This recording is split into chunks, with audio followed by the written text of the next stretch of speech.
Coming up next, we get to this UFC middleweight division fight.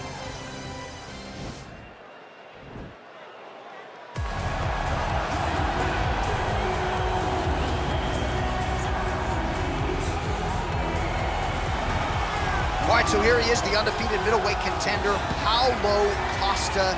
Most would argue this is the scariest power puncher in the 185-pound division at present. And I think for those that would doubt him, he answered a lot of those naysayers in the Yoel Romero fight, outlasting that freak of a man over 15 powerful minutes back in 2019. Paolo Costa appears destined for future greatness, but obviously a big test in front of him here tonight, one he is hoping to pass with flying colors.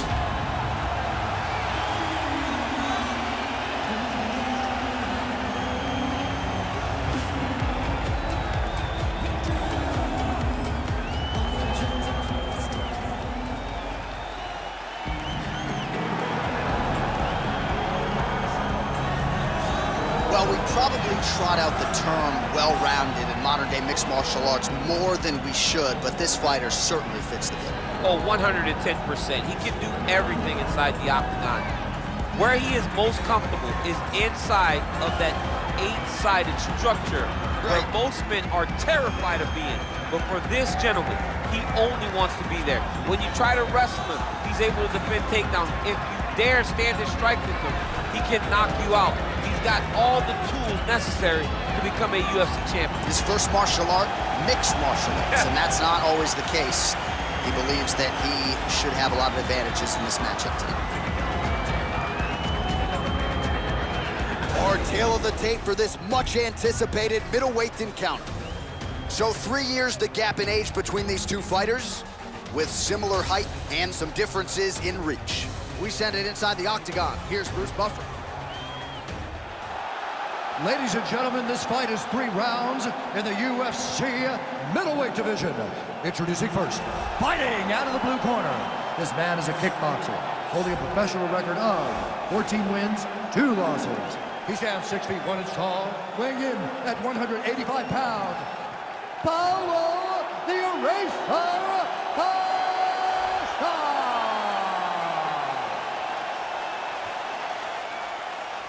And now introducing his opponent, fighting out of the red corner.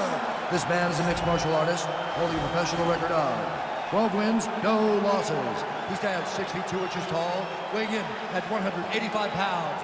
Fighting out of Stockholm, Sweden, Khamzat Chimaev! And when the action begins, our referee in charge, Yves Lavigne. The veteran Yves Lavigne draws the assignment here.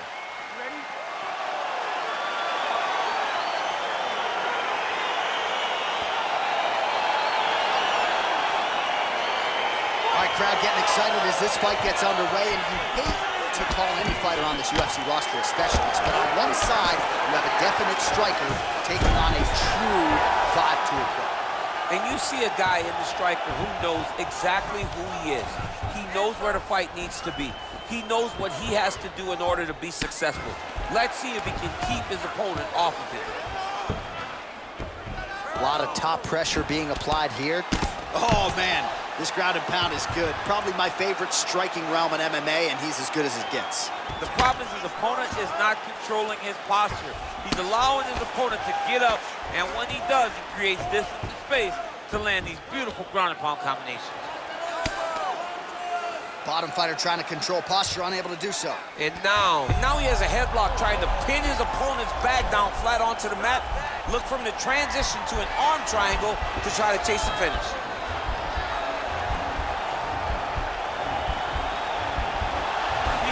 Arm to the side, get his head against the mat. Now watch as he goes to the finish. Watch his chest go to the mat.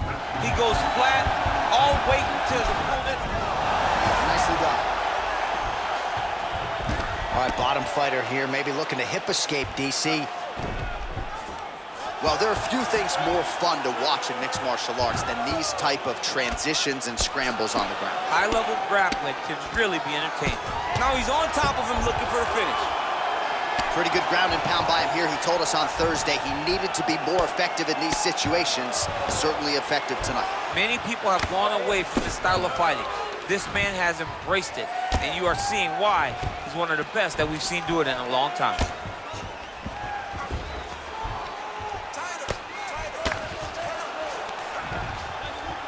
Oh, that'll work. The ground and pound strike is good.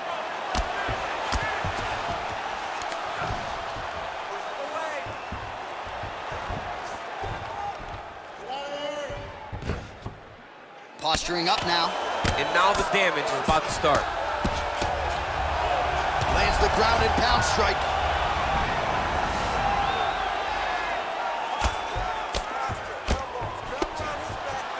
Final minute of round one.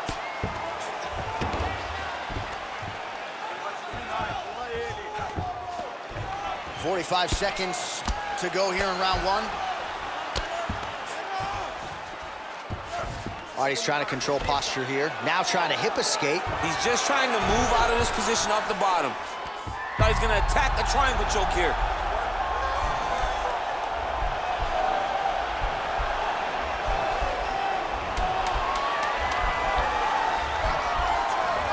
Watch triangle, watch triangle. Oh, and there's the horn at the end of the round. How about this fight, folks? You see, he was nearly caught in a submission there right at the end of the round. Saved by the bell. So back to the stool. Mentally probably not in a great place here. We'll see if he can recover and get himself back into this fight.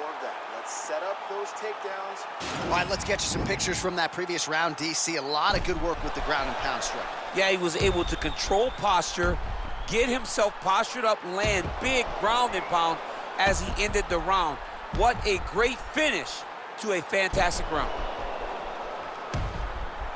All right, here we go with our next round, and thankfully for his opponent, it begins on the feet because his face was turning into mincemeat with that ground and pound in the previous round. Oh, he got demolished, man. It was punches, it was elbows, it was transition into the elbows. I mean, he had so much more knowledge in this area that is a huge shot right there, DC. You don't want to eat too many more of those. No, and he needs to start looking to finish now because he's got his opponent hurt very bad.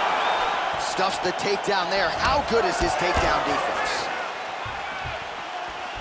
Big, powerful punch lands. Now he gets back to range. Trying to go for the single leg takedown. Doesn't get it. And they separate. Right hand punch from the clinch. And now they are throwing both sides with conviction. If your opponent has you in the clinch, pulling down on your head, landing punch after punch, you have got to clear that collar tie, reach back inside, and try to find space. Well, excellent takedown defense so far in this fight, and there it is again. He knew if he was going to win this fight, he was going to have to stop the shot, and he's certainly done that so far. He has done a great job of staying upright. He understands positioning. He understands finding defense and getting back in the space where he's having the most success. Oh, a little single collar tie there. Oh, huge strike lands there, and somehow his opponent's chin held up. His opponent's chin held up, but you do not want to be on the receiving end of those types of strikes. Both fighters hanging down in the pocket, and both biggest strike he's thrown tonight. The biggest shot that he's landed all night. A massive uppercut land.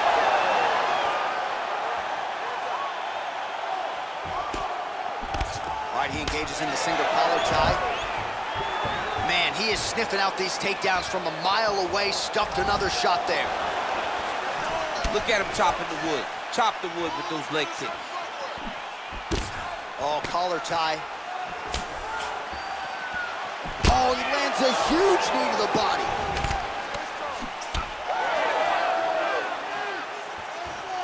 Ooh, what a punch. Oh! He needs to start looking to finish now because he's got his opponent hurt very bad. He's done. He's done. Trying to stay in this fight. Quick level change now. He went single into a high crotch. Oh, he's taking his dude for a ride. He flips him over the top. What a huge takedown. I mean, do I survive that, or am I read my John, last rights? Absolutely not. You don't survive that. It's over. It's over, John. He got his foot on the hip, and now he's throwing up a triangle attempt. He's going to try to move his left arm across to get pressure on the choke. Watch triangle. Watch triangle.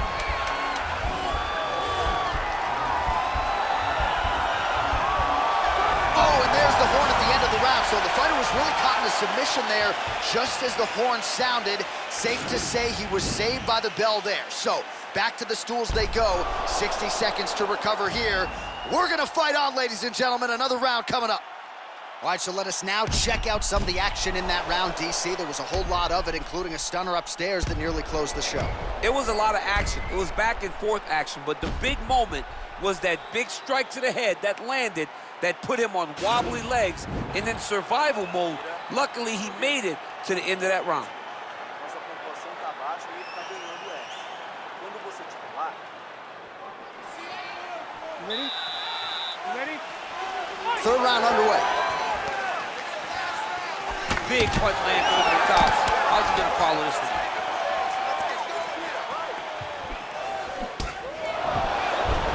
Shows him the left and then follows it up with a right. Nice 1-2 punch there by Costa.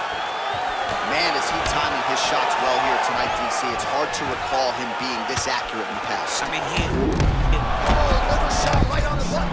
Liver shot, that is the most debilitating shot in all of fighting. It is very difficult to recover from that. So fighter a little bit stunned, holding on to him now, not doing a ton, just looking to recover. That is as big a strike as he has landed thus far tonight.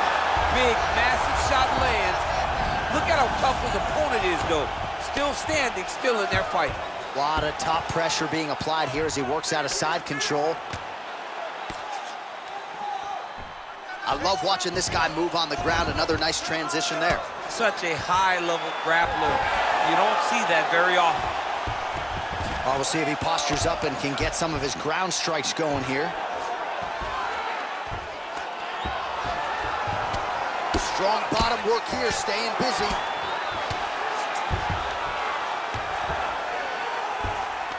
And he landed the right hand there. Well, pretty good work off of the bottom here by Costa. Ooh, all right, he's got the full mount now, DC, and he has proven to be a hard guy to buck off from this position. Oh, because he's so heavy. He keeps his weight down. He really does grind on you with his bottom half. He doesn't do anything with his arms. His arms are free to punch. He's collecting you with his hips and his legs, making you make a determination as to whether or not you want to get ground and pounded into the mat, or if you're going to give your back up, where he will then start to chase chokes. A lot of energy expenditure defensively if you are the bottom fighter in this equation. Oh, he's got the knee on the belly. Could be trouble defensively.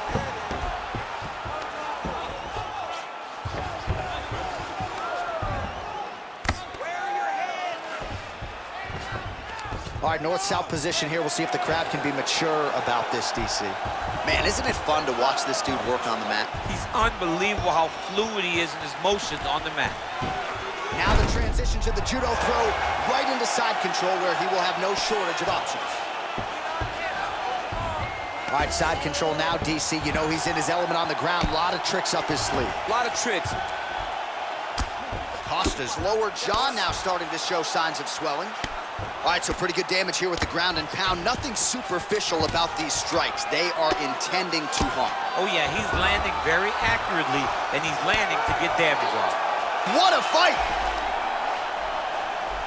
All right, so a close competitive fight throughout. It goes the distance. Maybe a slight striking edge on one side, and perhaps that'll be enough for him to get the knock. I mean, he's got to hope, right? He's got to hope that what he did, those exchanges where he came out in front, was enough to earn him the victory. This was a very, very close fight, and I'm interested to see who gets the decision. Official decision now in. The buff has it. Ladies and gentlemen, after 3 rounds, we go to the judges' scorecards for a decision. For the winner by split decision, Paolo Costa. All right, so there it is. 2 of the 3 judges saw it his way. He gets it done by split decision. You've never won a split decision in your career. Oh, I've won a split decision. Alexander Gustafsson and I went to a split decision.